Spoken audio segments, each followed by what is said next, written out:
Okay, അപ്പം നമ്മുടെ സ്വിഫ്റ്റിൻ്റെ update ആണ്. ഇത് 2013 ഡീസൽ വണ്ടിയാണ്. അപ്പോൾ നമ്മളിത് 2013 വണ്ടീനെ 2017 വരുന്ന ടൈപ്പ് 2 കൺവേർട്ട് ചെയ്യുവാണ്. അപ്പോൾ ഇതിനായിട്ട് 2 ബമ്പർ നമുക്ക് മാറാനുണ്ട്. അപ്പം ഫ്രണ്ടും ബാക്കും ബമ്പറും പിന്നെ ഗ്രിൽസും മാറിക്കഴിഞ്ഞാൽ കൺവേർഷൻ ഓക്കെയാണ്. സപ്പോർട്ടല്ലാണ്ട് ഡയറക്റ്റ് ഫിറ്റാണ്. അപ്പം ഫ്രണ്ടിലെ ബമ്പറും മേടിച്ചിട്ടുണ്ട്, ബാക്കിലെ ബമ്പറും മേടിച്ചിട്ടുണ്ട്. അപ്പോൾ നമ്മൾ റണ്ണിങ് ബോർഡ് മാറുന്നതിൻ്റെ കൂടത്തി ഫുൾ ബോഡി പെയിൻറ്റിങ്ങും കുറച്ച് പാച്ചും പരിപാടിയെല്ലാം ഉണ്ട്. അപ്പം ഫുൾ കഴിയുമ്പോഴത്തേന് ഇതും കൂടെ മാച്ചിങ് ആവുമല്ലോ എന്ന് ഓർത്തിട്ടാണ് ഇപ്പോൾ ഇങ്ങനെ ചെയ്യുന്നത്. ഓക്കെ, പിന്നെ ഈ വണ്ടിയുടെ പാച്ച് എന്ന് വെച്ചിട്ടുണ്ടെങ്കിൽ അത്യാവശ്യം നല്ല രീതിയിൽ തന്നെ പാച്ചുണ്ട്, ഫുട്ട് വർക്ക് ചെയ്യാനുണ്ട്. നമ്മുടെ ക്വാർട്ടർ പാനലൊക്കെ ആണെങ്കിലും 2 സൈഡിലെ quarter panel, door, 4 door, hood, dickey അങ്ങനെ എല്ലാം ചെയ്യാനുണ്ട്.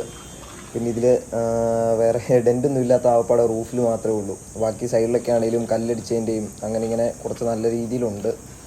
പിന്നെ മെയിൻ ടാസ്ക് ഇതിൻ്റെ റണ്ണിങ് ബോർഡാണ്. റണ്ണിങ് ബോർഡ് ഞാൻ കാണിച്ചു തരാം. പിന്നെ ഇത് കണ്ടോ, വീലാർച്ചും ഡോറിൻ്റെ അവിടെ ആ ലൈൻസൊന്നും ഇല്ല.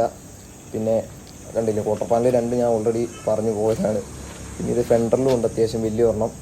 ഇതിൽ മെയിൻ എന്ന് വെച്ചിട്ടുണ്ടെങ്കിൽ ആ ഫെൻഡറിനും ബമ്പറിനും തമ്മിൽ ഗ്യാപ്പ് കിട്ടുന്നില്ലായിരുന്നു. അപ്പം അതൊക്കെ ഇനി റെഡിയാക്കി എടുക്കണം. പിന്നെ മെയിൻ ഇതിൻ്റെ റണ്ണിങ് ബോർഡാണ്. ഞാൻ റണ്ണിങ് ബോർഡിൻ്റെ അവസ്ഥ കാണിച്ചു തരാം. കണ്ടില്ല, ഇതിനിപ്പോൾ റീപ്ലേസ് ചെയ്യാതെ നമുക്ക് വേറെ ഓപ്ഷൻ ഇല്ല. അപ്പോൾ നമ്മൾ ക്വാർട്ടർ പാനലിൽ അവിടെ വെച്ച് ഇത് റീപ്ലേസ് ചെയ്യുന്നുണ്ട്. ഇനി ബാക്കി അടുത്ത വീഡിയോയിൽ കാണാം.